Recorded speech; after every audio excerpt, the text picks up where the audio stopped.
شمعة فرحة تضوي قلوب والكل غنى بأحلى ظروف. الله لا إله إلا هو وعلى الله فليتوكل المؤمنون.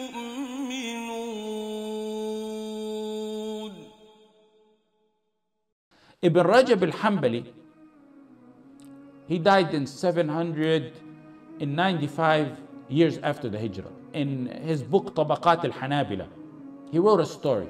It's also mentioned in Mu'jam Yusuf ibn Khalil al-Hafiz, and it's also mentioned in Tarikh ibn al-Najjar. So Ibn Rajab al-Hanbali mentions the story about Al-Qadi Abu Bakr Muhammad ibn Abd al-Baqi ibn Muhammad al-Bazzaz al-Ansari. His nickname was Qadi al-Maristan. This man, he died 535 years after the Hijrah. And he narrates a story about himself that Ibn Rajab mentioned. And it shows you reliance on Allah. And it shows you that reliance on Allah does not mean you will not go through dark tunnels in your life. Reliance on Allah means you put your trust in Allah. And you accept what Allah subhanahu wa ta'ala has to offer you because He chose what's best for you. That's part of reliance on Allah.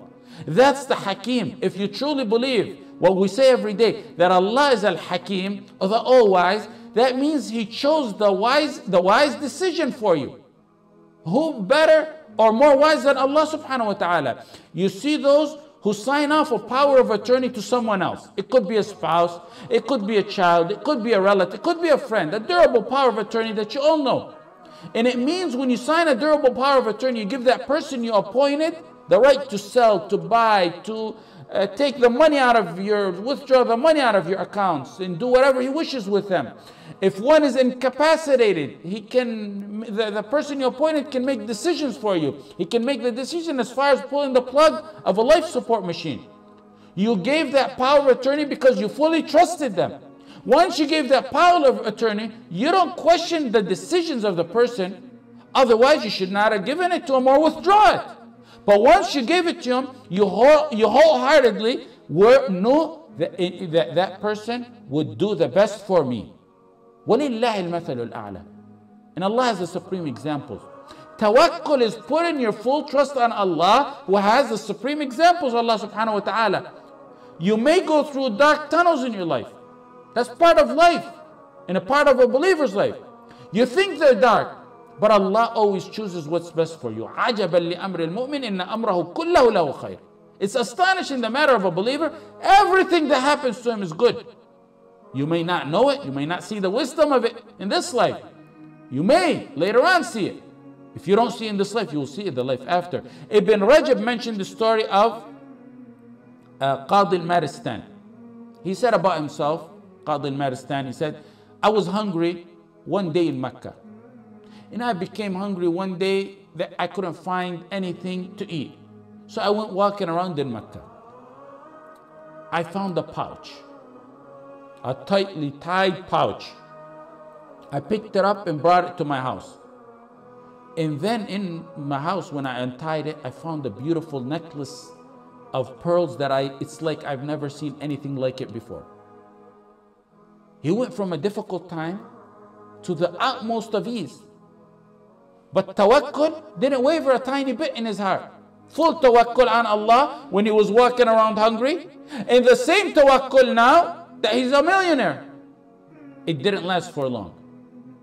The circumstance changed, but tawakkul remains firm. Unwavering tawakkul. As soon as he walked in Mecca, right after that, he walked in Mecca, he heard the old man calling out, I lost a necklace and I have 500 dinar reward for whoever brings me back the necklace. He said, I called the old man. That was bad news for him. He thought he was a millionaire. He said, I called the old man. Come to my house. I think I have your pouch. So he told the old man, describe the necklace for me. He said the old man not only described the necklace, but he described the pouch and the string that was tied around the pouch and the number of pearls and the string that held the pearls together, and every single detail about the necklace. So he said, I gave him the necklace. It had to have been him. No way could have knew that, all those details. And he handed me 500 dinar. And just as I was about to take it, I thought to myself, he said, I don't deserve this. And I refused the reward. The man kept insisting on giving the reward. And it was as if Abu Bakr wanted to keep his reliance on Allah totally, refusing the reward for something he felt he really didn't deserve. He didn't do nothing to deserve that money. So the old man took the reward and left. Qadi al-Maristan, whose name is Abu Bakr, Kunya Abu Bakr, said, I left Mecca after that, and I took the ocean. And on the way, the ship began to sink. All the money on board sunk, and many of the passengers, most of them, died. He said, I seen a small raft while I was in the water. I held on to it, and the wind kept blowing me for such a long time until I got to an occupied island. When I landed on the island, he said, I immediately headed to the masjid, finding that there's no one there, so I began to recite Quran. The people attended the masjid. They came to me, stranger in town. They asked, could you teach us Quran? They seen him recite it. Could you teach us Quran? He said, yes. And then they began to overwhelm him with gifts. Then he said, I seen pages in the masjid one day, so I began to read in them, pages of the Quran. They said, you even know how to read and write? He said, yes. They told him, will you teach us and our children how to read and write? And they began to learn from him how to read and write, and also they showered him with gifts. Then they told him one day, after being there for some time, we have this problem. We have this young orphan girl. She has recently been orphaned. Her father died. And we want you to marry her. This was a tactic they did to try to keep him in town and attached to the town so he will not think of ever leaving them. He resisted. He wasn't even thinking about marriage. But based on their insistence, he said, I agree to marry her. He married her. Okay, the night of the wedding, when they presented her to him, he said, I looked at her and I was startled and astonished, and I was unable to raise my eyes off her neck. I seen the necklace I gave the old man some time ago on her neck. This is a true story, authentic story. He wasn't looking at his new bride's face, even though she's mentioned as being one of the most beautiful women in that town, in that island. The relatives around him said, you broke that orphan's heart. How could you look at the necklace and not at her? You're breaking her heart. It's like you're saying she's ugly by your looks.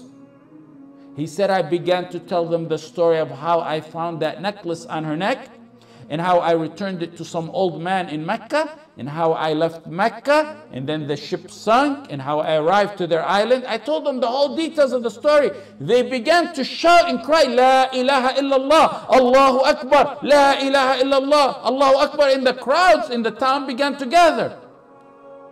He said, why are you people doing this, and why are you astonished? They told him, the man you gave the necklace to is the father of this girl. And what's more astonishing than that is we used to always hear him say, I never met a Muslim on the face of this earth like the man who returned the necklace to me. And they said we used to always hear him make dua, oh Allah, unite that man who returned the necklace with my daughter as her husband. He used to always ask Allah subhanahu wa ta'ala that he be the husband to his daughter, and Allah answered his dua. This is what happens with tawakkul. During hard times, your tawakkul needs to go unwavering, and that light will reappear at the end of the tunnel. Tawakkul is your source of ease and happiness in both difficult and happy times. That's not the end of the story. Look it, from tunnel to tunnel. You see the light, then you go in another tunnel. He said, I lived with her a very nice life. And Allah blessed me with 2 children. Tawakkul, through ease and hardship. Then she died. She died. His wife died. Another hardship. So he said, me and my sons inherited the necklace. Then my 2 children died. Another hardship, but no, the tawakkul still there. He said, then I sold the necklace for 100,000 dinar. And that's where I got the wealth. He was explaining later on how he got the wealth he has. وَمَنْ يَتَّقِ اللَّهَ يَجْعَلْ لَهُ مَخْرَجًا. Whoever fears Allah and keeps his duty to Allah, Allah will always find him a way out from every single difficulty you can imagine. وَيَرْزُقْهُ مِنْ حَيْثُ لَا يَحْتَسِبْ. He will provide him from sources he never imagined. It will come from sources you never even perceived. وَمَنْ يَتَوَكَّلْ عَلَى اللَّهِ فَهُوَ حَسْبُهُ. وَمَنْ يَتَوَكَّلْ عَلَى اللَّهِ فَهُوَ حَسْبُهُ. Whoever puts his trust in Allah subhanahu wa ta'ala, he will be sufficient for him. Whoever puts his trust in Allah subhanahu wa ta'ala, he will suffice him. هل ترى كيف لبسنا في الترائيم اللبوس فابتسمنا للبرايا واختلينا في عبوس